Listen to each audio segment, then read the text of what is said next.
Hello friends, welcome to the political philosopher. Friends, western political thought में यानी कि WPT में हम आज नए चैप्टर की शुरुआत कर रहे हैं और आज का जो टॉपिक है हमारा वो है जॉन लॉक के ऊपर। ठीक है, तो जॉन लॉक को पढ़ने से पहले कुछ बेसिक कॉन्सेप्ट या कुछ बेसिक जो फैक्ट्स हैं उनको देख लेते हैं। जैसे जॉन लॉक का जो जन्म हुआ है 1632 के अंदर हुआ है और 1704 के अंदर इनकी डेथ हो गई है। ठीक है, 1704 में इनकी डेथ होती है और 1632 में इनकी मृत्यु होती है। तो आज की क्लास हमारी जो होगी वो बेसिकली लॉक के इंट्रोडक्शन के ऊपर होगी। ठीक है, लॉक के इंट्रोडक्शन के ऊपर होगी, यानी हम लॉक के कुछ विचारों को सीखेंगे। लॉक की कैसी एजुकेशन सिस्टम रही है, लॉक कैसा उदारवाद का समर्थन किया है, फिर इसके साथ साथ कुछ अदर चीजों को भी सीखेंगे। और इसमें मोस्ट इंपॉर्टेंट चीज आपको देखने को मिलेगी कि लॉक का जो सामाजिक समझौते का सिद्धांत है वो सबसे इंपॉर्टेंट है और वहीं से क्वेश्चन बहुत ज्यादा पूछता है। हाँ, लेकिन इसके साथ साथ लॉक का एक और आइडिया है जो लॉक का अनुभववाद है। ठीक है, अनुभववाद, अनुभववाद के ऊपर नेट के एग्जाम में या RPSC के एग्जाम में या फिर कह लें आप जिस भी एग्जाम की प्रिपरेशन कर रहे हैं उस एग्जाम में जरूर क्वेश्चन पूछाता है। तो हम एक एक करके सारी चीजों का डिस्कस करेंगे। तो चलते हैं अपनी वीडियो की तरफ और देखते हैं अपनी PPT में क्या क्या चीजें आज हम पढ़ने वाले हैं। ठीक है, तो ये हमारा सामान्य परिचय होगा आज का। लॉक का जन्म कब हुआ है? 29 अगस्त 1632 ईस्वी को इंग्लैंड के इंग्लैंड के समरसेट रिंगटन नामक स्थान पर प्यूरिटन संप्रदाय के एक मध्यम वर्गीय परिवार में हुआ है। ठीक है, तो इनका आपको एक कॉमन से याद रखना है, याद हो जाए तो ठीक है, नहीं याद है तो कोई इतना टेंशन लेने वाली बात नहीं है। 1632 में इनका जन्म होता है, इंग्लैंड में जन्म होता है। ठीक है, ये मिडिल क्लास में इनका जन्म हुआ है। अब यहां पे देखते हैं लॉक के पिता एक काउंटी के जस्टिस ऑफ द पीस कार्यालय में एक क्लर्क थे। इतना इंपॉर्टेंट नहीं है, बस आप अगर ग्रेजुएशन में हैं या मास्टर कर रहे हैं अभी तो थोड़ी सी चीजें आपको सीखने की जरूरत है। आगे देखते हैं, जब लॉक जब 10 वर्ष का था तब इंग्लैंड में गृह युद्ध छिड़ चुका था। ठीक है, तो लॉक 10 वर्ष का है, यहाँ पे इंग्लैंड में गृह युद्ध छिड़ चुका है। और आप देखेंगे कि हॉब्स के समय भी क्या हुआ है, हॉब्स के समय भी इंग्लैंड में गृह युद्ध चला हुआ है। तो हॉब्स और लॉक के विचारों में आपको अंतर देखने को मिलेगा। ऐसा नहीं कि हॉब्स और लॉक जो है एक समकालीन विचारक तो हैं, लेकिन इनके विचारों में आपको जमीन और आसमान का अंतर दिखेगा। ठीक है, एक तरफ जहां पे हॉब्स के विचारों में आपको असीमित संप्रभुता दिखाई देती है, वहीं पर लॉक के विचारों में सीमित संप्रभुता आपको देखने को मिलेगी। तो ये सबसे बड़ा अंतर है और सबसे बड़ी डिफरेंस लॉक और हॉब्स के बीच में यही संप्रभुता की जो सीमितता और असीमितता है यही डिसाइड करती है। तो Locke was born on 29th August 1632 in a middle class Puritan family in the place called Rington, Somerset in England. ठीक है, Locke's father was a clerk in the Justice of the Peace Office of Country. When Locke was 10 years old, civil war broke out in England. ठीक है, तो जैसे ही lock की as 10 वर्ष होती है तो वहां पे इंग्लैंड में क्या हुआ है, गृह युद्ध छिड़ा हुआ है। तो जाहिर सी बात है कि लॉक के समय में जब गृह युद्ध छिड़ा हुआ है तो गृह युद्ध का प्रभाव लॉक के विचारों में देखने को जरूर मिलेगा। अब देखते हैं, लॉक का जीवन जो है तूफानों व संघर्षों में बीता था, लेकिन इसके दर्शन पर तूफानी प्रभाव नजर नहीं आई है। अब देखते हैं अगला पॉइंट हमारा, प्रारंभिक शिक्षा इनकी घर पर हुई है। ऑक्सफोर्ड से इन्होंने क्या किया है, ग्रेजुएशन और मास्टर की परीक्षाएं इन्होंने पास की। कुछ समय तक लॉक जो है ऑक्सफोर्ड विश्वविद्यालय में क्या रहे हैं, प्रोफेसर भी रहे हैं। ठीक है, Locke was also a professor at a Oxford for a some time. तो ये चीजें आपको थोड़ा सा कॉमन सा सीखना है। फिर देखते हैं, लॉक की विज्ञान तथा चिकित्सा शास्त्र के क्षेत्र में इसकी बहुत ज्यादा इंटरेस्ट था। इसको ये विज्ञान में इंटरेस्टेड था। जैसे हॉब्स हॉब्स की अध्ययन पद्धति क्या है, वैज्ञानिक है, भौतिकवादी है। उसी तरीके से लॉक ने क्या किया है, लॉक ने अनुभववाद को अपने चिंतन पद्धति में शामिल किया है। लेकिन हॉब्स कह रहा है कि हॉब्स की जो सोच है, जो हॉब्स की इंटरेस्ट है वो विज्ञान में ज्यादा है, और यहां तक कि ये मेडिसिन के फील्ड में भी बहुत ज्यादा इंटरेस्टेड है। साइंस और मेडिसिन के क्षेत्र को लेकर के हॉब्स के जो इंटरेस्ट हैं वो बहुत ज्यादा रोचक हैं। फिर आगे देखते हैं 1660 के बाद ऑक्सफोर्ड के प्रसिद्ध चिकित्सक डेविड टॉमस से चिकित्सा शास्त्र का अध्ययन इन्होंने प्रारंभ कर लिया, और शीघ्र ही लॉक एक क्या बन गया, स्किलफुल डॉक्टर बन गया, या अच्छा डॉक्टर या कुशल डॉक्टर लॉक बन जाता है। ठीक है, अब देखते हैं 1666 में लॉक की मुलाकात विग दल, ठीक है, विग दल के संस्थापक लॉर्ड एस्ली से हुई, जो बाद में अर्ल ऑफ सेफ्टबरी के नाम से जाने गए। ठीक है, अब देखिए विग दल कैसा दल है, यह दल उदारवादी दल है। विग दल कैसा दल है, उदारवादी है। यह संसद की शक्तियों का समर्थक है, ध्यान रखना, संसद की शक्तियों का समर्थक है। अब देखो लॉक के जन्म के समय बेसिकली दो दल वहां पे बहुत ज्यादा सक्रिय हैं, एक है विग दल, दूसरा है टोरी दल। ठीक है, विग और टोरी, लॉक के जन्म के समय दो दल है वहां पर। यहां पे देखते हैं विग दल और टोरी दल। ये विग दल कैसा दल है, उदारवादी है। दूसरा, विग दल के समर्थक संसद की संप्रभुता के समर्थक है, संसद की संप्रभुता के समर्थक है, supporter of the sovereignty of the parliament. ठीक है, फिर ये विग दल जो है व्यक्ति के अधिकारों के समर्थक हैं।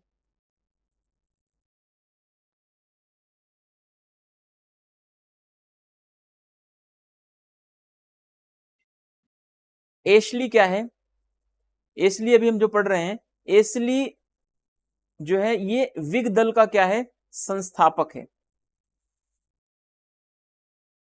ठीक है, तो ये चीजें क्या है, ये जो है रूढ़िवाद का विरोधी है।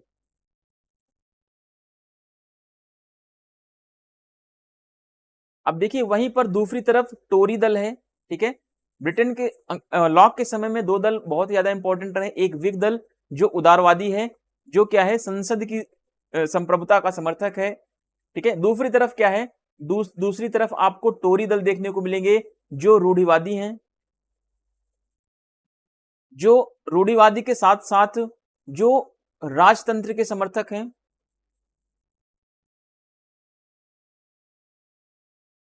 ये संसद की सर्वोच्चता के विरोधी है, संसद की संप्रभुता के विरोधी है।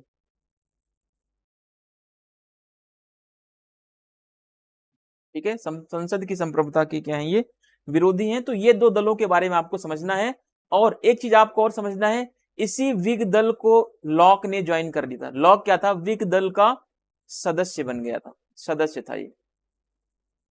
ठीक है, ये चीज ध्यान रखना, विग दल जब उदारवादी है तो विग दल उदारवादी है, तो विग दल का सदस्य कौन है, लॉक है। तो उदारवाद का प्रभाव जो है अब लॉक के ऊपर पड़ना शुरू होगा। इस दल के माध्यम से भी अन्य और भी बहुत सारी चीजें होंगी जो लॉक के विचारों को प्रभावित करने वाली हैं। तो यहां पे देखते हैं,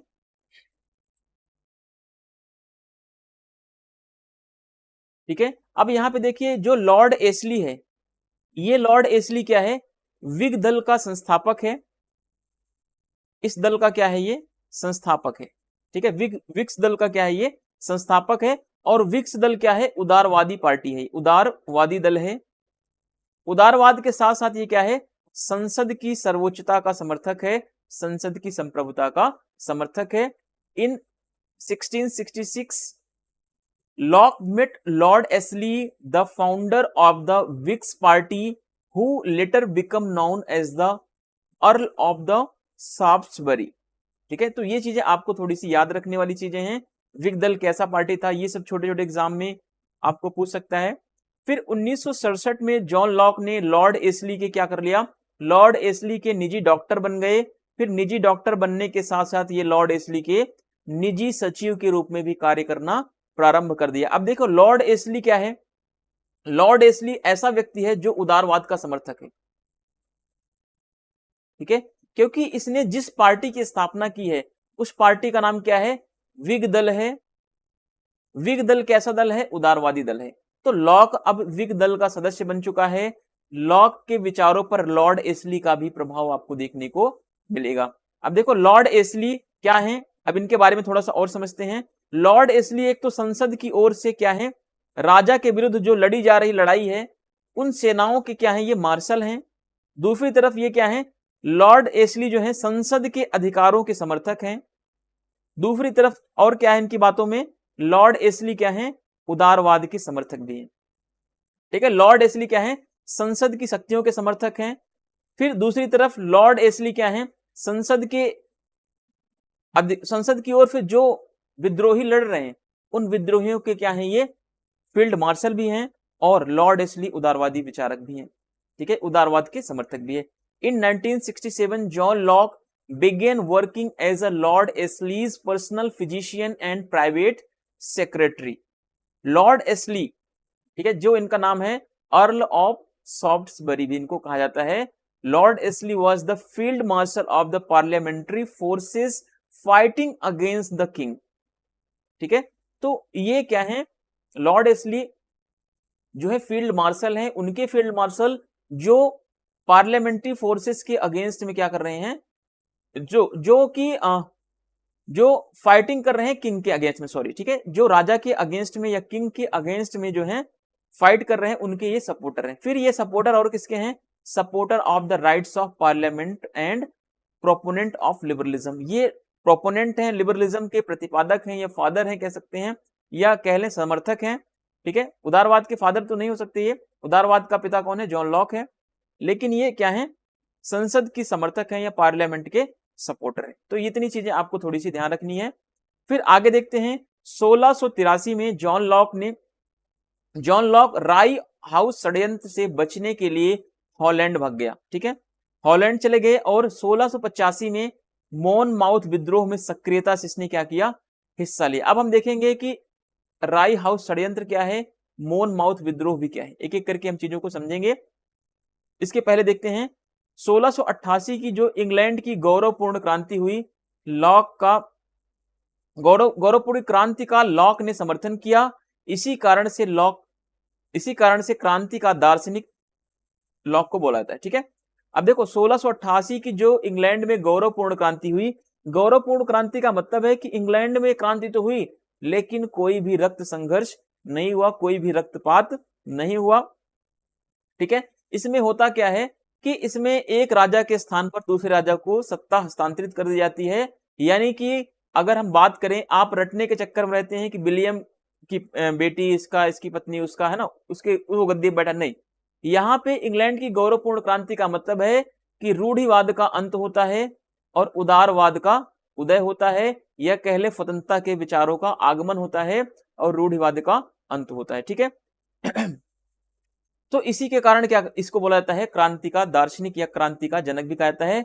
जॉन लॉक जो है विग दल का सदस्य था, विग दल का ये क्या है, विग पार्टी का ये मेंबर भी है, ठीक है। In 1683 John Locke went to Holland, escape the Rye House conspiracy, and in 1685 he actively participated in the Monmouth rebellion.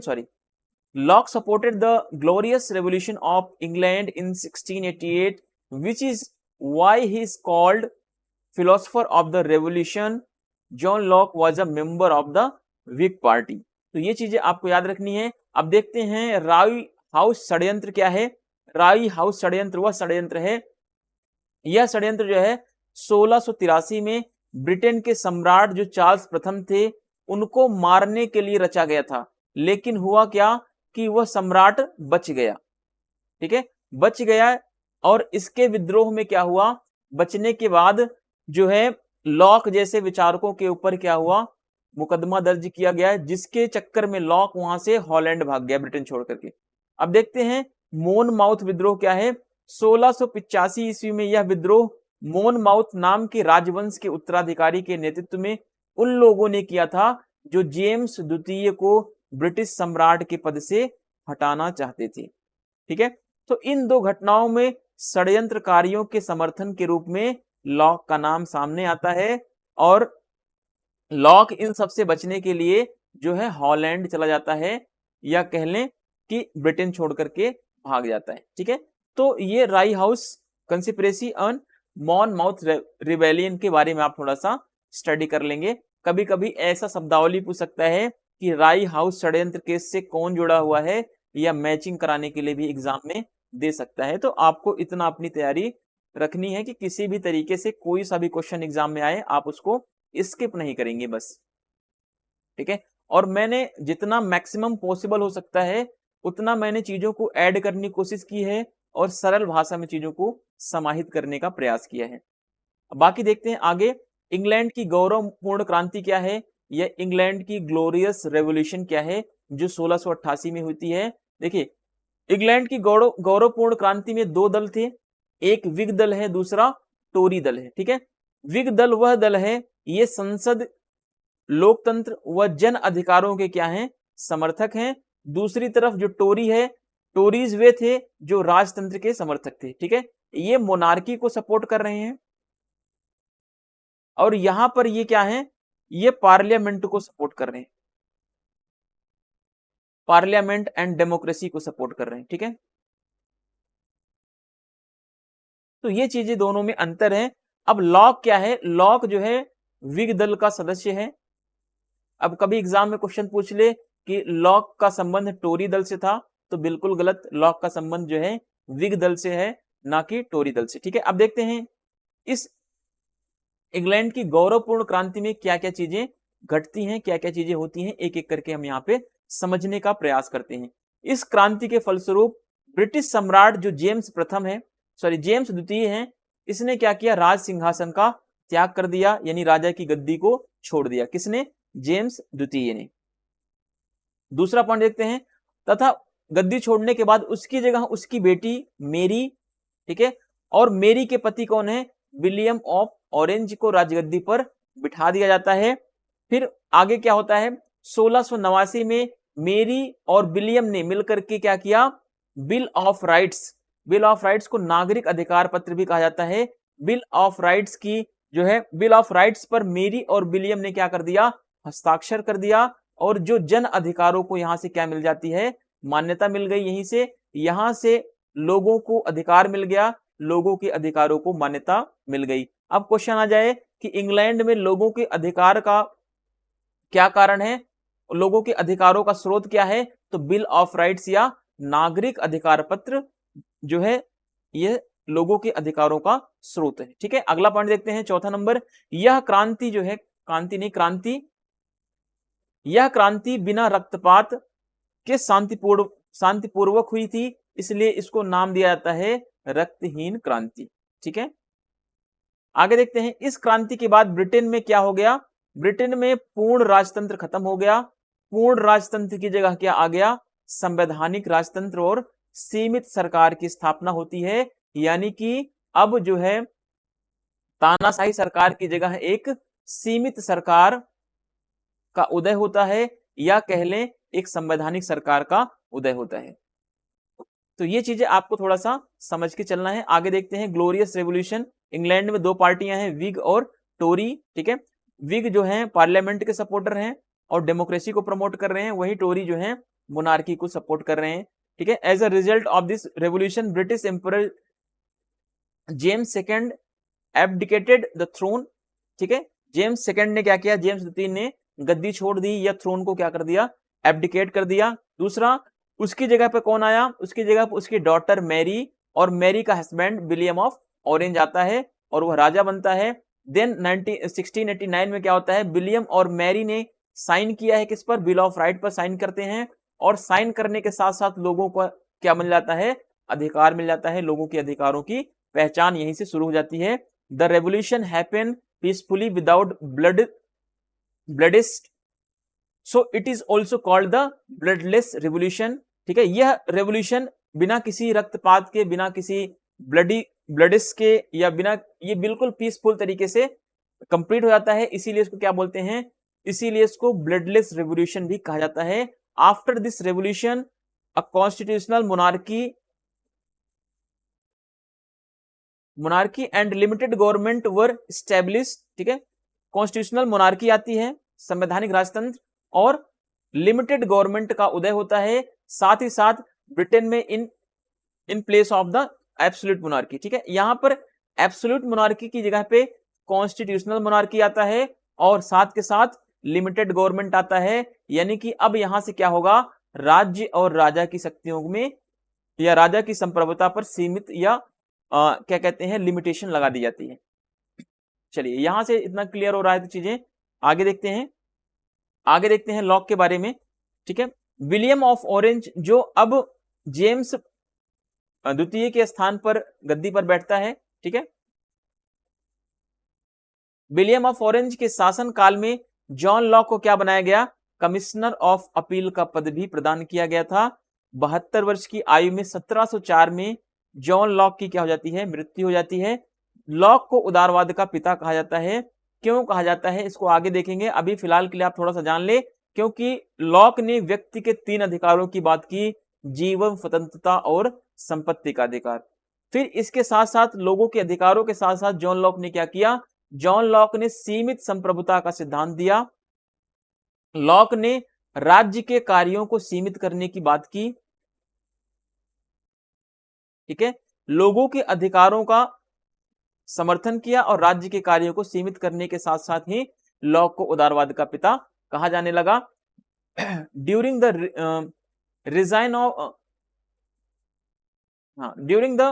Reign of the William of orange, John Locke was given the post of Commissioner of Appeal.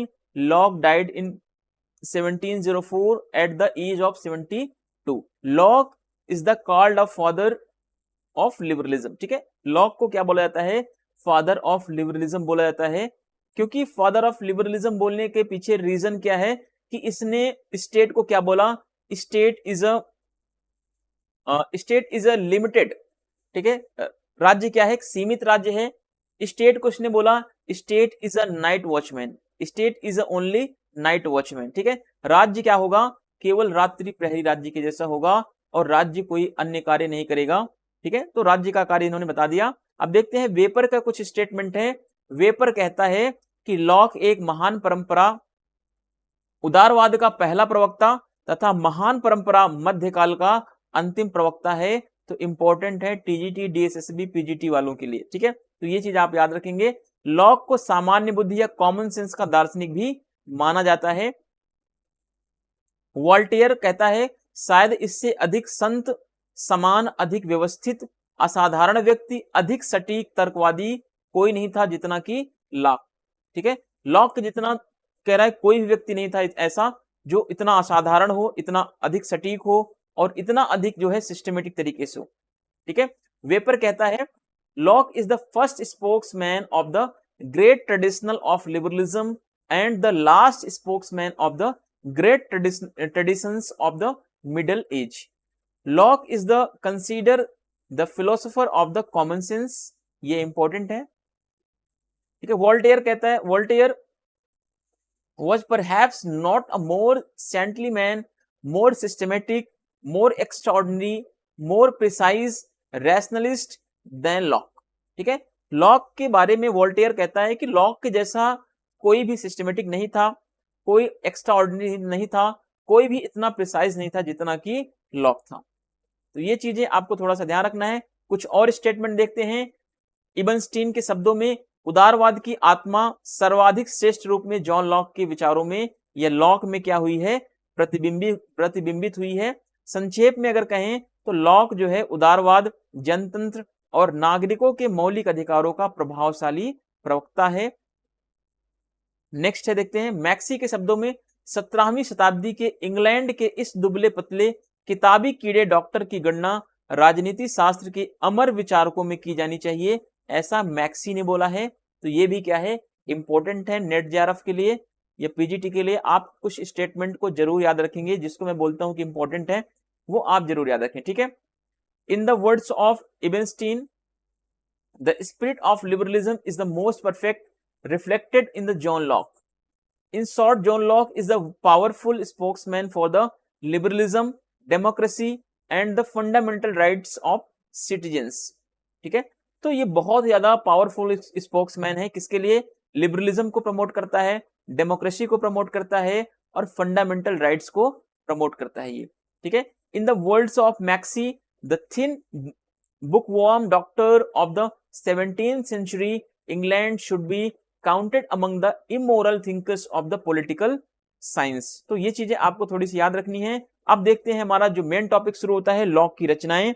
अब यहां से आपके लिए most important चीजें शुरू हो जाएंगी। अब यहां से आपको बिल्कुल अवेयर होकर पढ़ना है, ऐसा नहीं पहले जो चीजें आपने पढ़ा है वो अवेयर होकर नहीं पढ़ेंगे, वो सारी चीजें क्या होंगी, वही सारी चीजें आपको आगे के करके चीजों को देखने को मिलेगा और चीजें एक दूसरे से कनेक्ट होंगी। ऐसा नहीं कि जो आपने अभी इंट्रोडक्शन पढ़ा वो इंट्रोडक्शन आपको आगे काम नहीं आएगा। ठीक है, लॉक की कुछ बुक्स हैं या इनके वर्क्स हैं, इनके बारे में देखते हैं। जॉन लॉक ने राजनीति शास्त्र, अर्थशास्त्र, धर्मशास्त्र और शिक्षा दर्शन, विज्ञान आदि विषयों पर 30 से अधिक इसने पुस्तकें लिखी हैं, जिसमें इसकी कुछ इंपॉर्टेंट बुक्स जो हैं उनको हम क्रम वाइज देखते हैं, क्या क्या क्या चीजें, कैसी कैसी चीजें आगे बढ़ती हैं। ठीक है, essay on the law of nature जो है ये 1776 के अंदर लिखी गई। फिर दूसरी इसकी बुक है फर्स्ट लेटर ऑन टॉलरेशन, जो सहिष्णुता पर पहला पत्र है, ये 1689 में लिखी गई। टू ट्रीटाइजेस ऑन गवर्नमेंट 1690, ये आपको ईयर भी याद रखना है और बुक भी याद रखना है। शासन पर 2 निबंध, इसमें लॉक ने दिया है सामाजिक समझौते का सिद्धांत। लॉक के सामाजिक समझौते सिद्धांत में 2 समझौते पाए जाएंगे, पहले समझौते से समाज का निर्माण होगा, दूसरे समझौते से सरकार का निर्माण होगा।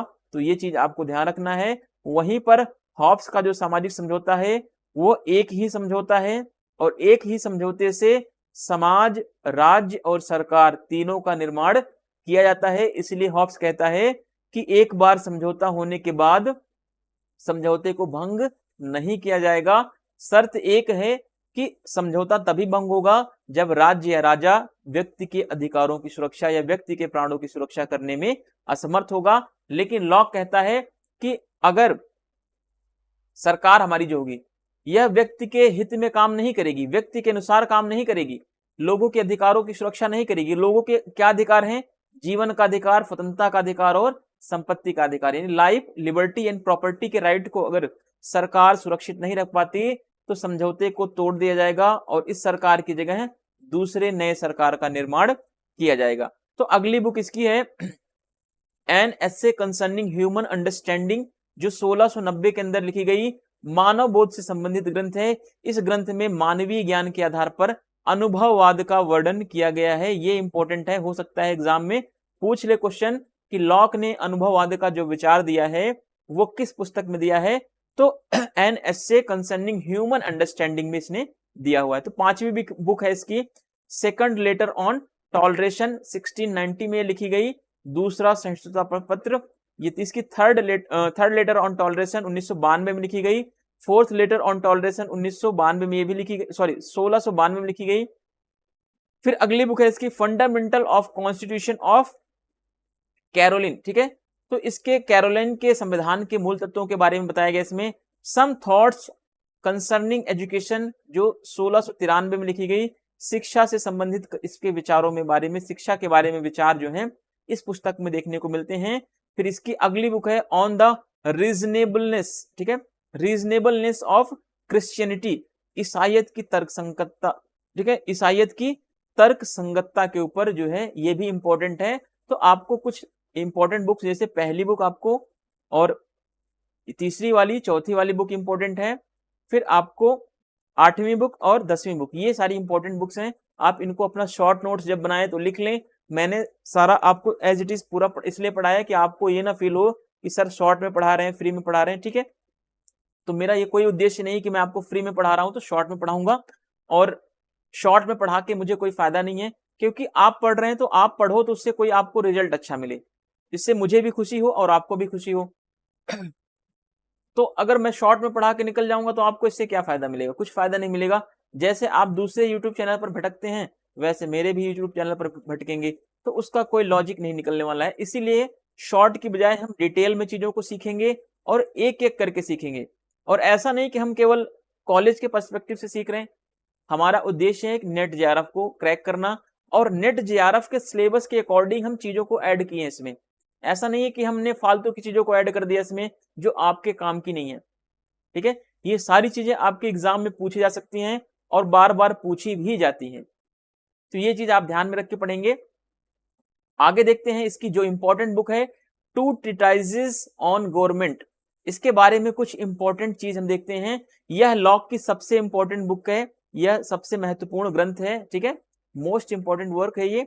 इसमें सामाजिक समझौते का वर्णन किया गया है, तो ये चीज आपको ध्यान रखना है कि सामाजिक समझौते या सोशल कॉन्ट्रैक्ट के बारे में इस पुस्तक में डिस्क्राइब किया गया है। कौन सी पुस्तक में? टू ट्रीटाइजेस ऑन गवर्नमेंट में। इस पुस्तक में गौरवपूर्ण क्रांति को न्याय संगत भी ठहराया गया है, ये भी इंपॉर्टेंट है। तो सारी लाइनें यहाँ पे, सारे पॉइंट्स क्या हैं आपके लिए इंपॉर्टेंट है। कभी एग्जाम में क्वेश्चन पूछ ले, निम्नलिखित में से टू ट्रीटाइजेस ऑफ गवर्नमेंट के बारे में कौन कौन से कथन सही हैं, ये कौन कौन से कथन सही नहीं है, इस तरीके से भी क्वेश्चन आपको पूछ सकता है एग्जाम में। तो आपको देखना है कि ग्लोरियस रेवोल्यूशन जो हुई है ब्रिटेन में, उसके बारे में ग्लोरियस रेवोल्यूशन को जस्टिफाइड किया गया है, न्याय संगत ठहराया गया है इसी पुस्तक में। इस पुस्तक का प्रथम खंड, ये वाला नेट के पेपर में आया हुआ है यहां से, इस पुस्तक के प्रथम खंड में रॉबर्ट फिल्मर है। ठीक है, रॉबर्ट फिल्मर की जो पुस्तक है पैट्रियार्की, ये बात ध्यान रखना, रॉबर्ट फिल्मर की पुस्तक कौन सी है? पैट्रियार्की में वर्णित जो राजा का दैवीय सिद्धांत है, राजा के दैवीय सिद्धांतों का खंडन लॉक ने कर दिया है। ठीक है, अब यहां पे एक चीज आपको बिल्कुल बार बार रिपीट करके याद रखना है कि टू ट्रीटाइजेस ऑन गवर्नमेंट में, टू ट्रीटाइजेस ऑफ गवर्नमेंट की पहले पार्ट में, पहले खंड में रॉबर्ट फिल्मर, जो कि राज्य के दैवीय उत्पत्ति के सिद्धांत का समर्थक है या राजा के दैवीय अधिकारों का समर्थक है, तो रॉबर्ट फिल्मर की पुस्तक पैट्रियार्की का लॉक ने क्या किया है? अपनी इस पुस्तक के पहले भाग में, फर्स्ट पार्ट में क्या कर दिया है? खंडन कर दिया है। ये चीज आपको ध्यान में रखना है। The first section of this book refutes the divine rights of the king described in the Filmer's book Patriarchy। एक तो पहली चीज आपको याद रखनी है, रॉबर्ट फिल्मर की बुक कौन सी है? पैट्रियार्की है, जिसमें क्या बोला गया है? जिसमें राजा के दैवीय अधिकार या divine rights of the king के बारे में बात की गई है। ठीक है, तो इस divine rights of the king के बारे में जो बात की गई है, या राजा के दैवीय अधिकारों के बारे में जो बात की गई है, उसका खंडन क्या है? लॉक ने अपनी इस पुस्तक के पहले भाग में, या कहले फर्स्ट सेक्शन में किया हुआ है। ठीक है, अब आपके सामने मन में विचार आ रहा होगा कि राजा के दैवीय अधिकार क्या होते हैं, है ना? मन में तो जरूर बात आ रही होगी कि राजा के दैवीय अधिकार क्या होते हैं। आपको बिलीव नहीं होगा, जब मैं बीए फर्स्ट ईयर में था तो मैं सबसे पीछे बैठता था, है ना, क्योंकि जो प्रोफेसर आता था पढ़ाने के लिए वो क्या पढ़ा के जाता था मुझे कुछ नहीं समझ में आता था। बस आया हॉब्स का सामाजिक समझौता, ये पढ़ा के निकल गया, है ना। आज वो चीजें समझ में आती है कि यार पता नहीं कितनी अच्छी चीजें वो पढ़ा के गया होगा उस टाइम पे। उस टाइम पे हमने ध्यान नहीं दिया क्या पढ़ाया क्या नहीं पढ़ाया, और उसको हमने बाद में कोशिश करके बहुत सारी चीजों को सीखा, बुक्स पढ़ा, है ना, और अलग अलग रिसोर्सेज से हमने सारी चीजों को सीखा। अब जाके समझ में आता है कि यार नहीं, मेरा जो प्रोफेसर पढ़ाता था वो हमारी गलती थी कि हम चीजों को सीखना नहीं चाहते थे, है ना। तो उस समय हमने गलती की थी। अब देखो यहाँ पे राजा के दैवीय अधिकार क्या होते हैं। राजा के दैवीय अधिकार का मतलब है कि राजा को जो अधिकार मिला हुआ है वो ईश्वर ने प्रदान किया है। ठीक है, राजा को जितने भी अधिकार मिले हुए हैं वह ईश्वर के द्वारा क्या है, ईश्वर द्वारा प्रदत्त हैं। ठीक है, ईश्वर के द्वारा क्या है, प्रदत्त हैं। या राजा को जितने भी अधिकार मिले हैं वो ईश्वर के द्वारा दिए गए हैं। इसीलिए राजा के अधिकारों का विरोध करने का मतलब है कि ईश्वर का विरोध करना। इसीलिए व्यक्ति को राजा का विरोध नहीं करना चाहिए, क्योंकि ईश्वर क्या है, क्योंकि राजा क्या है, राजा ईश्वर का प्रतिनिधि है धरती पर। ठीक है, तो ये दैवीय, राजा के दैवीय अधिकारों की बात की गई है, इसी को बोला जाता है राजा के दैवीय अधिकार। यानी राजा को जितने भी अधिकार मिले हैं वो सब किससे मिले हैं, देवताओं से मिले हैं या ईश्वर से मिले हुए हैं। इसीलिए जैसे हम देवताओं की पूजा करते हैं वैसे ही हम जैसे ईश्वर की पूजा करते हैं, जैसे हम देवताओं की पूजा करते हैं, ठीक उसी तरीके से हमें राजा की भी पूजा करनी चाहिए। और राजा की हर बात को मानना चाहिए, ठीक है, क्योंकि राजा चाहे छोटा हो चाहे बड़ा हो, चाहे ज्ञानी हो चाहे अज्ञानी, उसमें ईश्वर का वास है, उसमें ईश्वर का अवतार है, ठीक है। तो ये क्या है, राजा के दैवी अधिकार हैं, राजा की दैवी शक्ति का सिद्धांत है। और दूसरी बात, इसका खंडन किसने कर दिया, जॉन लॉक ने कर दिया। लॉक ने अपनी पुस्तक टू ट्रीटाइजेस ऑन गवर्नमेंट में गवर्नमेंट के पहले पार्ट में कर दिया, ठीक है। अब ये पहले पार्ट में रॉबर्ट फिल्मर का खंडन करता है और वही दूसरी पार्ट में आगे चल के इसने हॉब्स के विचारों का खंडन करता है, यहाँ पे देखने को आपको मिलेगा। फिर इसी बुक के दूसरे पार्ट में क्या किया इसने, हॉब्स का लेवियाथन जो है, ठीक है, हॉब्स का लेवियाथन या हॉब्स के लेवियाथन की निरंकुश प्रभुसत्ता का क्या किया है, इसने विरोध किया है। और इसने क्या किया है, सरकार की उत्पत्ति, स्वभाव और कार्य क्षेत्र का वर्णन इसी पुस्तक में इसने कर दिया है। अब आप सोच रहे होंगे सर हॉब्स के लेवियाथन या हॉब्स की निरंकुश लेवियाथन का विरोध इसने क्यों किया है, क्योंकि ये कैसा विचारक है, उदारवादी विचारक है। आपने उदारवाद का सिद्धांत पढ़ा होगा, उदारवाद राज्य की सत्ता को क्या करता है, सीमित करता है, ठीक है, राज्य की संप्रभुता को सीमित करता है। राज्य को कहता है कि राज्य जो है एक रात्रि प्रहरी राज्य के समान है, राज्य जो है केवल अधिकारों की सुरक्षा के अतिरिक्त कोई कार्य नहीं करेगा, यानी कि राज्य एक साधन है और व्यक्ति साध्य है, यानी कि व्यक्ति का महत्व ज्यादा है, राज्य का महत्व कम है। जबकि हॉब्स ने क्या किया, हॉब्स ने राज्य के महत्व को ज्यादा बताया। बताने का मतलब यह है कि राज्य को ज्यादा शक्तियां सौंपी, राज्य को निरंकुश बनाया इसने, ठीक है। लेकिन राज्य को निरंकुश बनाने का उद्देश्य भी इसका कहीं ना कहीं व्यक्तिवाद से जुड़ा हुआ था, तो इसने राज्य को असीमित कर दिया हॉब्स ने, जबकि वहीं पर लॉक ने क्या कर दिया, राज्य को सीमित कर दिया। तो हॉब्स और लॉक के विचारों में यही मूल अंतर आपको देखने को मिलेगा। तो हॉब्स के लेवियाथन का क्या कर दिया इसने, लॉक ने विरोध कर दिया अपनी टू ट्रीटाइजेस ऑन गवर्नमेंट में, ठीक है। इसकी पुस्तक के दूसरे भाग में, पहले भाग में इसने रॉबर्ट फिल्मर के विचारों का खंडन किया, जो रॉबर्ट फिल्मर क्या कर रहा था, राजा के दैवी अधिकारों का समर्थन कर रहा था, the divine law of the king, ठीक है, उसका क्या किया, लॉक ने खंडन कर दिया। अब देखते हैं दूसरा पॉइंट, लॉक पहले खंड में फिल्मर की आलोचना करता है तथा दूसरे खंड में हॉब्स की।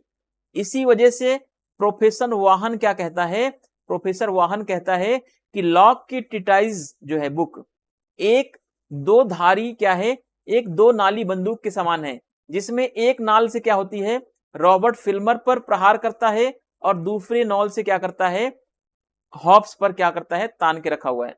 यानी एक जो बंदूक है उसकी दो नाली वाली बंदूक है, एक नली से क्या करता है, वो रॉबर्ट फिल्मर पर प्रहार कर रहा है, रॉबर्ट फिल्मर की राजा के जो दैवीय अधिकार है उनका खंडन कर रहा है। तो दूसरी तरफ वो क्या कर रहा है, उसी बंदूक की दूसरी नली से वह जो है हॉब्स की निरंकुश संप्रभुता का खंडन कर रहा है, या हॉब्स के निरंकुश लेवियाथन का भी खंडन कर रहा है। तो इसीलिए प्रोफेसर वाहन ने कहा कि लॉक की जो टू ट्रीटाइजेस बुक है ये एक क्या है, दो धारी तलवार है, समझ लें इसको, ठीक है। चलिए आगे देखते हैं, यह दो नाली बंदूक है या कह लें दो नाली तलवार है, ठीक है। In the second section, Locke has opposed the autocratic sovereignty of Hobbes' Leviathan and has described the origin, nature and scope of the government। तो ठीक है, एक तो इसने क्या करता है, एक तो इसने जो है दूसरे पार्ट में, इसने सेकंड पार्ट में इसने क्या किया है, हॉब्स के लेवियाथन का विरोध किया है। हॉब्स की जो ऑटोक्रेटिक साउंटी है इसका क्या किया, इसने अपोजिट किया है या अपोजिशन किया है या अपोनेंट किया है। और दूसरी तरफ इसने क्या किया है, इसी पुस्तक में इसने जो है स्टेट के बारे में बताया है कि स्टेट गवर्नमेंट कैसे होंगे, क्या उनका नेचर होगा, कैसे उनका ओरिजिन होगा, इन सब के बारे में सारी चीजों को वो इसी पुस्तक में भी बताता है। Locke criticises Filmer in the first section and Hobbes in the second section, ठीक है। तो लॉक क्रिटिसाइज करता है रॉबर्ट फिल्मर का इस बुक के फर्स्ट सेक्शन में, और इस बुक के सेकंड सेक्शन में हॉब्स की आलोचना करता है। इसी कारण प्रोफेसर वाहन कहता है कि locks treatise is a double barrelled gun, ठीक है, double barrelled gun. Double barrelled gun आपने देखा होगा कि एक गन ऐसी होती है जिसमें दो नालियां होती है, एक एक करके दो गोलियां निकलती हैं, ठीक है, अलग अलग। तो पहली गोली से वो किसका प्रहार कर रहा है, पहली गोली का एम उसका है रॉबर्ट फिल्मर पर, और दूसरी गोली से क्या कर रहा है, दूसरे नाल से हॉब्स की जो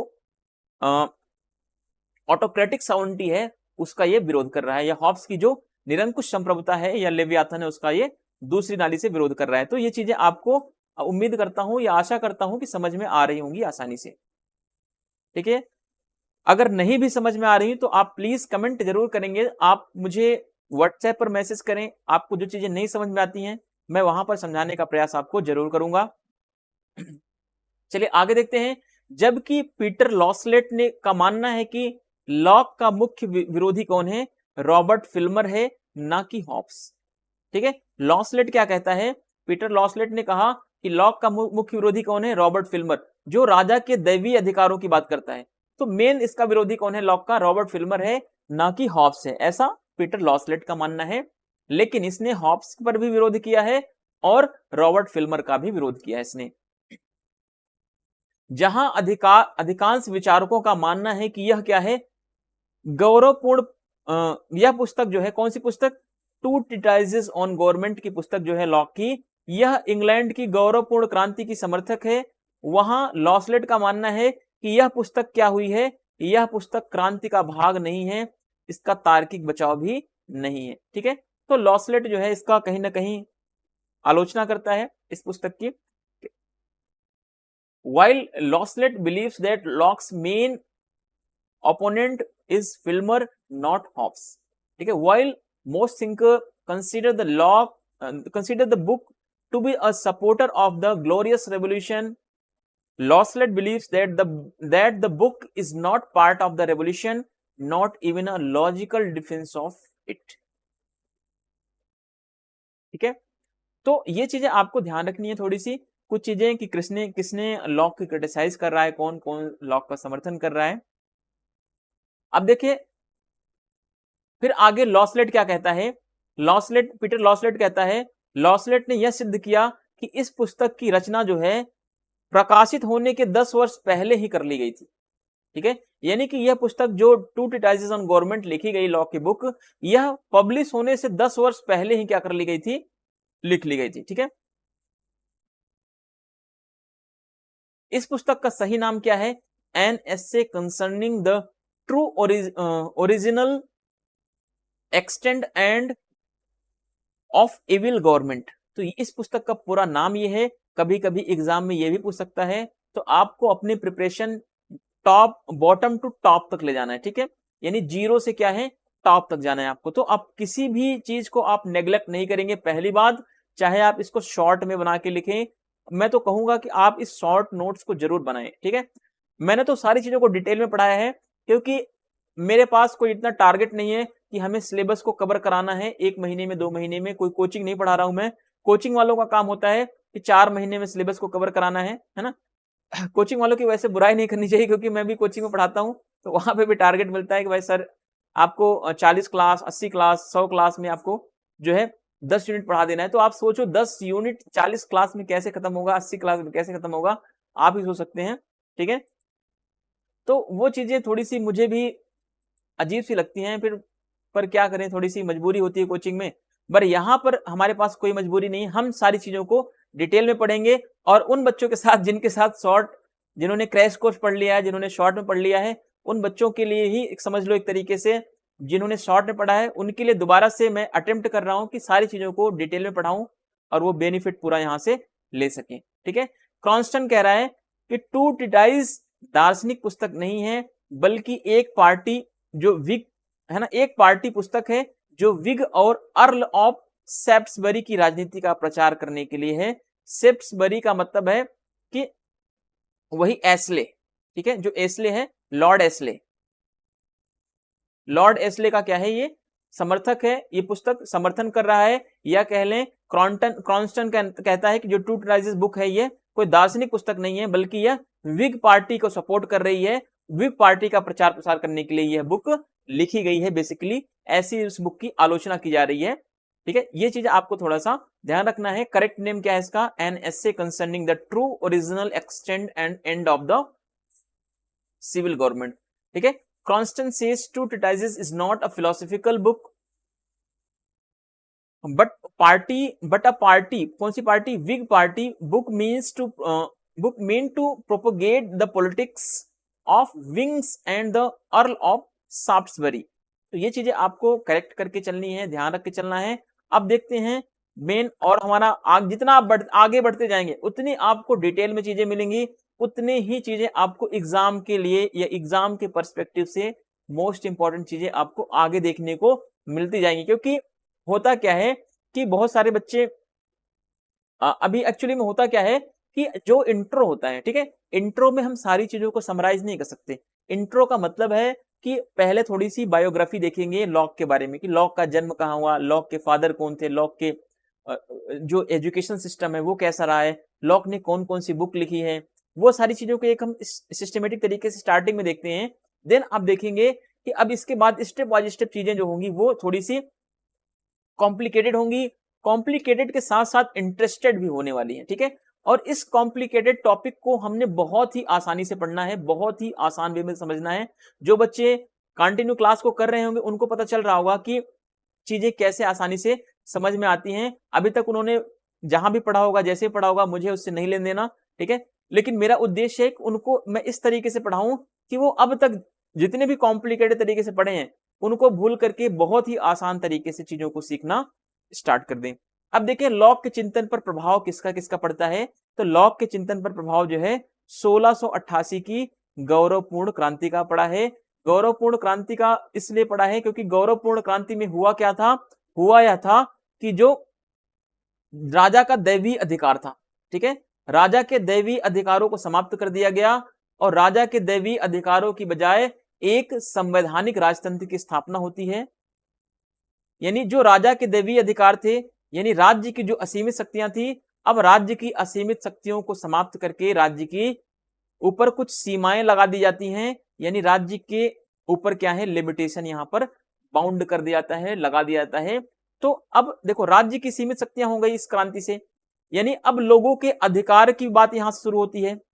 क्योंकि मेरी क्या करती है, मेरी और उसका पति, उन दोनों ने मिलकर के क्या किया, उन दोनों ने बिल ऑफ राइट्स पारित किया। क्या किया, बिल ऑफ राइट्स पर सिग्नेचर किया।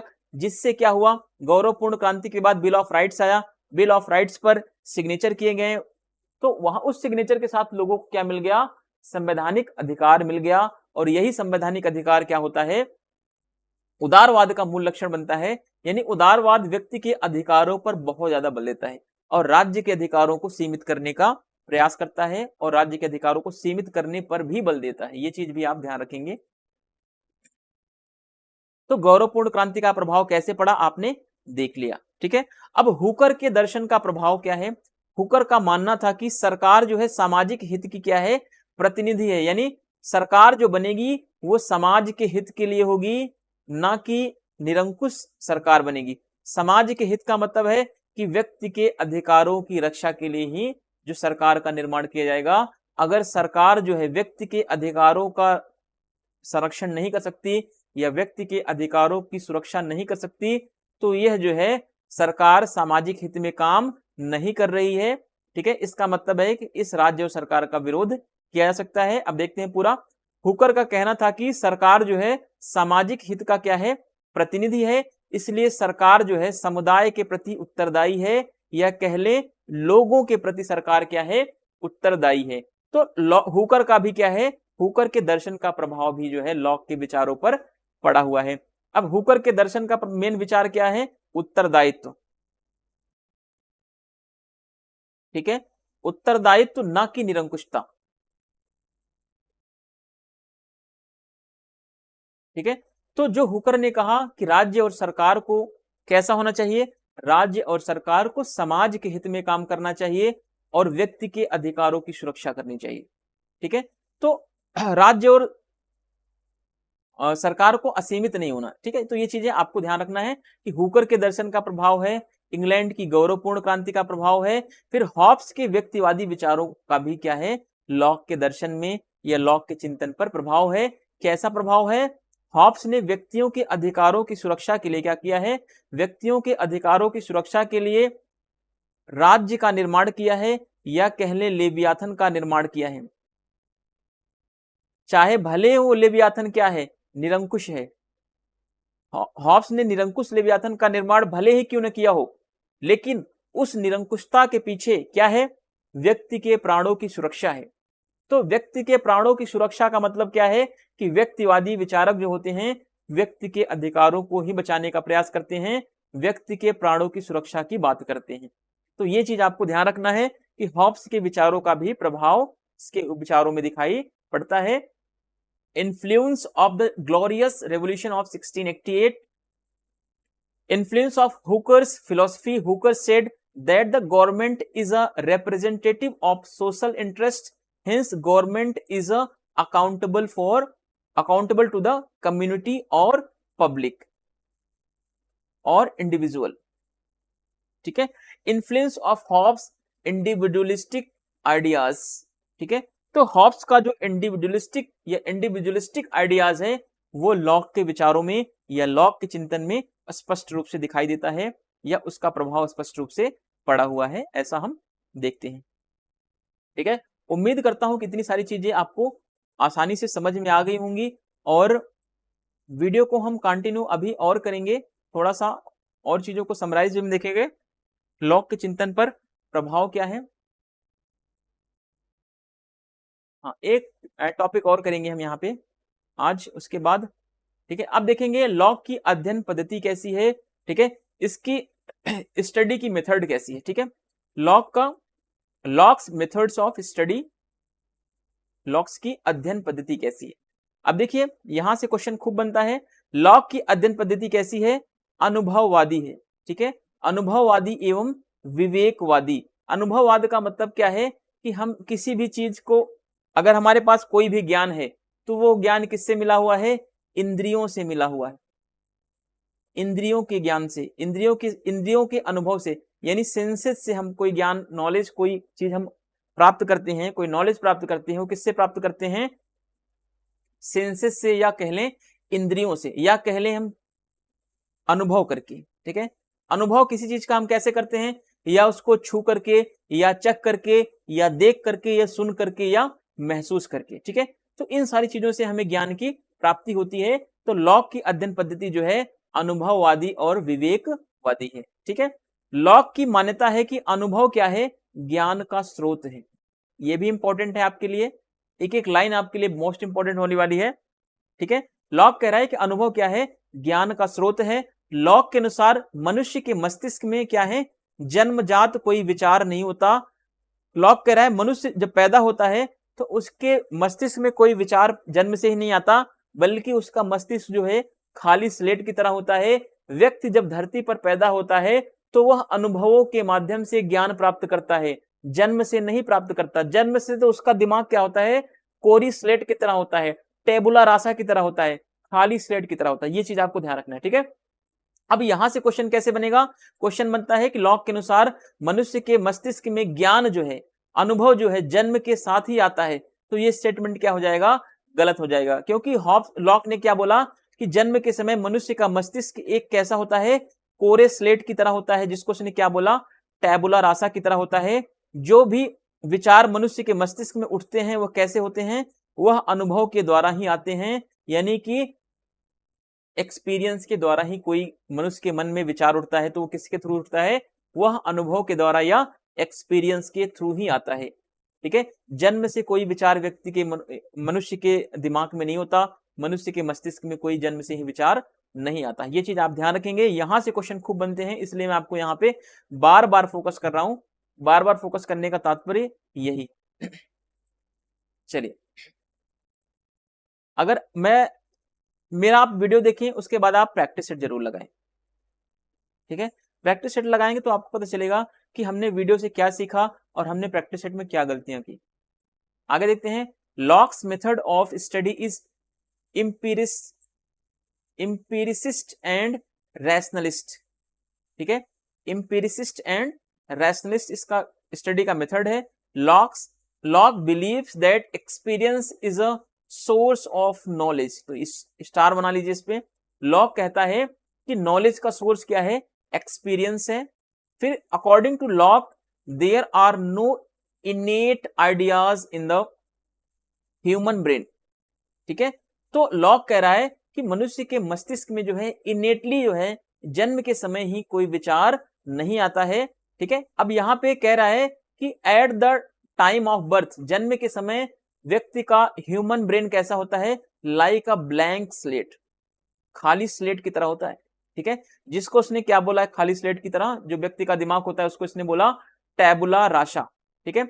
What ever the idea arise in the human brain are generated by experience only, ठीक है। तो ये कह रहा है कि जो आइडिया हमारे ब्रेन में, जो ह्यूमन बीइंग के ब्रेन में कोई भी आइडिया उठता है तो वो एक्सपीरियंस के थ्रू उठता है, ना कि जन्म से कोई भी आइडिया व्यक्ति के विचारों में या व्यक्ति के मस्तिष्क में आता है, ठीक है। तो ये चीज आपको थोड़ा सा क्लियर करके चलना है। अब देखो हॉब्स क्या, सॉरी लॉक क्या बोल रहा है, अगर कहीं पे गलती से हॉब्स निकल गया हो तो आप थोड़ा सा उसको कंप्रोमाइज करके लॉक समझिएगा, ठीक है, क्योंकि आप सेंसेस को थोड़ा समझिए, क्योंकि अभी हमने रिसेंटली पढ़ा है तो वर्ड्स थोड़े से फ्लो में निकल जाते हैं, तो उसको थोड़ा सा आप ध्यान रखिएगा। मैं भी पूरी कोशिश करता हूँ कि चीजों को थोड़ा सा करेक्ट वे में ही ज्यादातर मैक्सिमम चीजें correct पढ़ाऊं।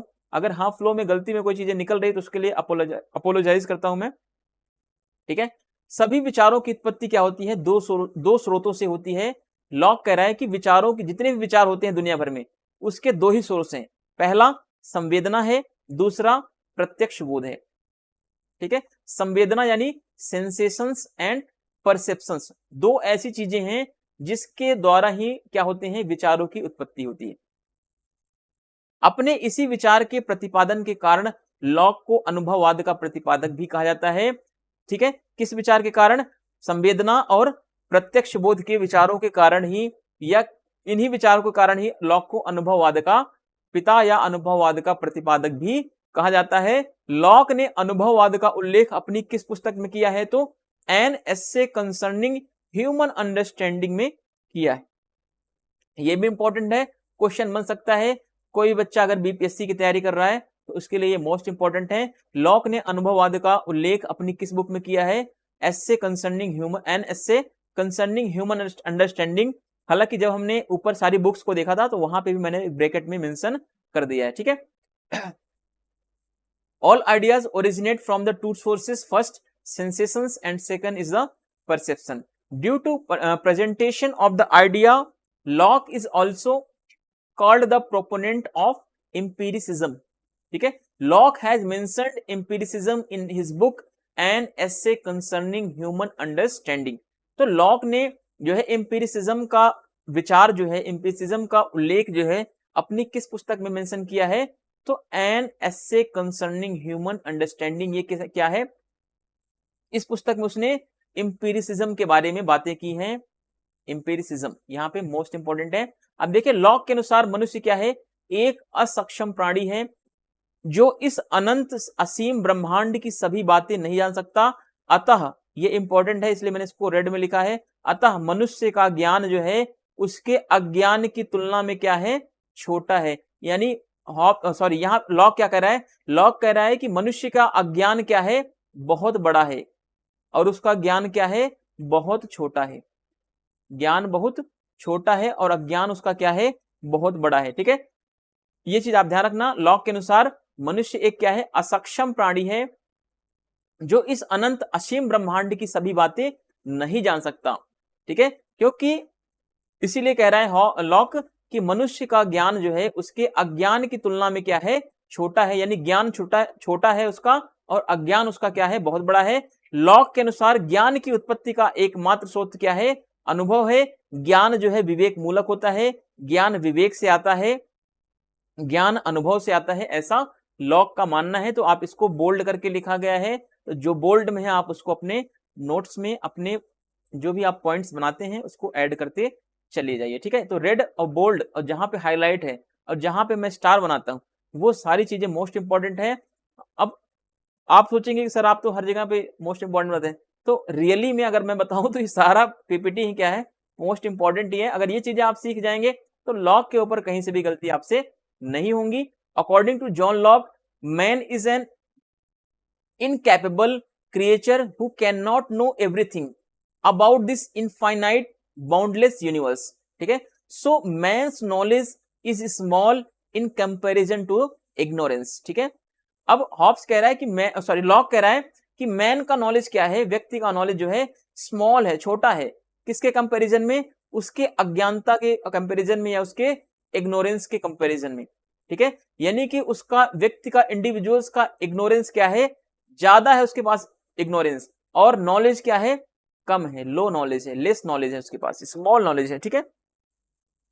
According to Locke the only source of knowledge is experience, ठीक है। लॉक के अकॉर्डिंग जो नॉलेज का सोर्स है क्या है, वो एक्सपीरियंस है, ओनली एक्सपीरियंस है, and knowledge is based on reason, और नॉलेज किस पर आधारित है, विवेक पर आधारित है या रीजन पर आधारित है। तो ये चीजें आपको थोड़ी सी समझनी है। आगे देखते हैं, ज्ञान, लॉक कहता है आगे कि ज्ञान जो है 5 इंद्रियों के अनुभव से आता है।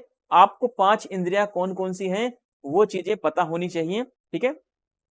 फिर लॉक को क्या माना जाता है, अनुभववाद का पिता माना जाता है। क्यों? क्योंकि लॉक कहता है संसार की जितनी भी वस्तुएं हैं, संसार में जितने भी विचार हैं, उन विचारों का एकमात्र स्रोत क्या है, एकमात्र सोर्स जो है अनुभव है, अनुभववाद है, ठीक है, एम्पिरिसिज्म है। तो इसीलिए ये अनुभव पर ज्यादा बल देता है। ये कहते हैं अनुभव आता कैसे है, तो अनुभव जो है सेंसेशन से आता है, ठीक है, संवेदनाओं से आता है, और दूसरा क्या पढ़ा था हमने, प्रत्यक्ष बोध, ठीक है, परसेप्शन से और सेंसेशन, दो चीजें के थ्रू क्या आता है, ज्ञान या अनुभव का हमें एहसास होता है। अब देखिए अनुभववाद को बुद्धिवाद विरोधी या बुद्धिवाद का विरोधी माना जाता है। अब ये चीज स्टार्ट बना लो, यहां से क्वेश्चन बनाएगा तो आप निश्चित तौर पर नहीं कर पाओगे, ठीक है, क्योंकि अनुभव जो है वो एक्सपीरियंस बेस्ड है, और यहाँ पर बुद्धिवाद क्या है, बुद्धिवाद जो है ये दूसरी चीज है, ठीक है, ये बुद्धि से, अपने नॉलेज से काम लेता है, लेकिन अनुभव जो होता है वो अलग चीज है, ठीक है। ज्ञान जो होता है वो अनुभव से आता है, और बुद्धिवाद क्या है, बुद्धिवाद जो है अनुभववाद का विरोधी है, और अनुभववाद जो है बुद्धिवाद का विरोधी है। तो यहाँ पे देखिए अनुभववाद को बुद्धिवाद का विरोधी माना जाता है, क्योंकि अनुभववाद में या अनुभववाद के अनुसार कोई भी ज्ञान जो है प्रागानुभाविक ज्ञान नहीं होता। प्रागानुभाविक का मतलब है कि पूर्व निर्धारित नहीं होता, पूर्व निर्धारित नहीं होता, कोई भी ज्ञान जो है पूर्व निर्धारित नहीं होता, बल्कि लॉक कह रहा है कोई भी ज्ञान जो आता है वो व्यक्ति के अनुभवों से आता है ना। पूर्व निर्धारित का मतलब है कि व्यक्ति अगर पैदा हुआ तो उसके दिमाग में कोई ज्ञान पहले से है, तो उसको क्या बोलेंगे, प्रागानुभाविक या पूर्व आधारित या पूर्व निर्धारित ज्ञान, ठीक है। तो ये हुआ, लेकिन अनुभववाद का वो कहता है कि लॉक अनुभववाद का समर्थन करता है और कहता है कि व्यक्ति जब पैदा होता है तो उसका दिमाग खाली स्लेट की तरह होता है, उसके दिमाग में कोई ज्ञान नहीं होता। वो ज्ञान कैसे प्राप्त करता है, अनुभव के माध्यम से प्राप्त करता है। इसीलिए कहा जाता है कि अनुभववाद के अनुसार कोई भी ज्ञान जो है प्री निर्धारित नहीं होता, प्री डिटरमाइंड नहीं होता, ठीक है, पहले से ही निर्धारित नहीं होता, बल्कि ज्ञान जो है अनुभव पर आता है या अनुभव के द्वारा ज्ञान आता है। ये चीज आपको ध्यान रखना है। अब देखिए आगे बुद्धिवाद क्या है, बुद्धिवाद ज्ञान को प्रागानुभाविक मानता है। ये जो बुद्धिवाद है कहता है ज्ञान क्या होता है, ज्ञान पहले से ही निर्धारित होता है, ठीक है। बुद्धिवाद क्या है, ज्ञान को प्रागानुभाविक मानता है, अर्थात ज्ञान बुद्धि, बुद्धि में क्या होती है, पहले से ही मौजूद होता है। लेकिन लॉक ने कहा कि जब व्यक्ति पैदा होता है तो उसके बुद्धि में, उसके मस्तिष्क में कोई ज्ञान नहीं होता, उसका मस्तिष्क कैसा होता है, खाली स्लेट के समान होता है। तो इसीलिए बुद्धिवाद और अनुभववाद में, दोनों में क्या है, बिल्कुल जमीन आसमान का अंतर है। और बुद्धिवाद का विरोध किसने किया है, जॉन लॉक ने किया है। क्यों किया है आपको पता चल गया, इसीलिए किया है क्योंकि लॉक ने माना है कि ज्ञान कहां से आता है, अनुभवों से आता है, जबकि बुद्धिवाद क्या कहता है कि ज्ञान जो है पहले से ही बुद्धि में मौजूद है, ठीक है। और वहीं पर लॉक ने बोला कि ज्ञान जो है पहले से बुद्धि में मौजूद नहीं होता, बल्कि व्यक्ति पैदा होता है तो उसका बुद्धि जो है, उसका बुद्धि कैसा, खाली होता है, उसका मस्तिष्क जो है, उसका माइंड जो है बिल्कुल एम्प्टी स्लेट होता है, कोरी स्लेट की तरह होता है, जिसको उसने टेबुला रासा बोला। और व्यक्ति ज्ञान हासिल करता है अनुभवों के माध्यम से। ये चीजें इतनी आपको क्लियर होनी चाहिए। मर जाओ जी जाओ कैसे भी कर लो, ये चीज आपको नहीं भूलना है, ठीक है। ये पॉइंट बहुत इंपॉर्टेंट है, यहां से एग्जाम में क्वेश्चन आने के चांसेस हमेशा बने रहते हैं। चलिए आगे देखते हैं, knowledge is obtained through the experience of the 5 senses, ठीक है। Locke is the father of empiricism. Empiricism is considered to be the opposite of rationalism, ठीक है। रैशनलिज्म का मतलब है यहां पर बुद्धिवाद, ठीक है। एम्पिरिसिज्म क्या है, एम्पिरिसिज्म जो है ऑपोजिट करता है रैशनलिज्म का। According to empiricism no knowledge is a priori, ठीक है, प्रियोरी, ठीक है, प्रायोरी कह सकते हैं या प्रियोरी कह सकते हैं, कुछ भी आप बोल सकते हैं। तो एम्पिरिसिज्म कहता है कि कोई भी नॉलेज होता है प्री प्लान्ड नहीं होता, ठीक है, जबकि वहीं पर रैशनलिज्म क्या बोलता है, रैशनलिज्म कहता है या बुद्धिवाद कहता है कि नॉलेज जो होता है माइंड में पहले से स्टैब्लिश होता है, ठीक है, knowledge is already presented in the intellect, ठीक है। तो ये हॉब्स इसका लॉक इसका क्या करता है, विरोध करता है। लॉक कहता है कि दिमाग में जो है हमारा दिमाग होता है वो खाली स्लेट की तरह होता है। हम अपने दिमाग में कोई भी चीज लाते हैं वो अनुभव के द्वारा लाते हैं, ज्ञान के द्वारा लाते हैं, ठीक है, परसेप्शन के द्वारा लाते हैं और सेंसेशंस के द्वारा लाते हैं। तो ये चीज आपको ध्यान रखना है। अब अगली जो स्लाइड्स होगी या अगला जो हमारा पार्ट होगा, जॉन लॉक का सामाजिक समझौते का सिद्धांत, जिसमें हम सामाजिक समझौते में क्या क्या चीजें पढ़ेंगे अभी से आपको मैं बता दे रहा हूं कि जो जैसे हमने हॉब्स का सामाजिक समझौता पढ़ा था, हॉब्स के सामाजिक समझौते क्यों होते हैं, क्या क्या कारण है, उसके स्टेप वाइज हमने देखा था। उसी तरीके का लॉक का भी सामाजिक समझौता होता है, जिसमें लॉक ने मानव स्वभाव के बारे में बताया है। उसमें हम कंपैरिजन करेंगे, हॉब्स ने मानव स्वभाव को क्या माना है ना, क्या माना था उसको, और लॉक ने मानव स्वभाव को क्या माना है। तो ये चीज भी आपको ध्यान रखना है। फिर प्राकृतिक अवस्था मानेंगे कि लॉक की प्राकृतिक अवस्था कैसी है और हॉब्स की कैसी थी। प्राकृतिक अधिकारों की बात करेंगे, ठीक है, कि हॉब्स के टाइम पे प्राकृतिक अधिकार कैसे थे और लॉक के कैसे हैं। प्राकृतिक नियमों की बात करेंगे, लॉक के सामाजिक समझौता कैसे होता है ना, क्या सामाजिक समझौता एक है इसका या दो समझौते होते हैं। तो ये सब एक एक करके हम अगली क्लास में डिस्कस करेंगे। तो राज्य के स्वरूप और सामाजिक समझौते का कारण, किस कारण से सामाजिक समझौता होता है और इस सामाजिक समझौते की क्या क्या विशेषताएं हैं, तो यहां से भी एग्जाम में बहुत ज्यादा क्वेश्चन पूछा जाता है। तो आप लोग प्लीज चैनल से बने रहें और वीडियो को अंत तक देखें और अपने दोस्तों को शेयर करें, जो भी आपके फ्रेंड्स हैं, आपके नॉन में हैं, ठीक है। ऐसा आप लोग मत सोचिए कि मैं ऐसा चैनल पा गया हूं तो दूसरों को ना शेयर करूं, है ना। ये होती है साथियों के अंदर कि उनको पता चल जाता है कि यार मैं तो इस ग्रुप से जुड़ा हूं, इसमें बहुत अच्छा कंटेंट आता है, मैं इसको नहीं बताऊंगा, है ना। तो ये चीजें मत कीजिए प्लीज, आप मेरा भी सहयोग कीजिए और मैं आपका पूरा सहयोग करने के लिए हमेशा तैयार हूं। और अगली स्लाइड्स में हम देखेंगे कि सामाजिक समझौता क्या है और फिर और चीजों को हम डिस्कस करेंगे। ये सारी चीजों को डिस्कस करने के बाद फिर हम कोशिश करेंगे कि थोड़ा सा वीडियो एक एक दो वीडियो अपलोड करूं दिन में। एक्चुअली में थोड़ा सा अभी टाइम का थोड़ा बिजी है, इस वजह से मैं बहुत ज्यादा आपको सफाई नहीं दे सकता इस बारे में, है ना। मिलते हैं अब नेक्स्ट वीडियो में, तब तक के लिए चैनल को लाइक, सब्सक्राइब और शेयर जरूर करें। Thank you, thanks for watching.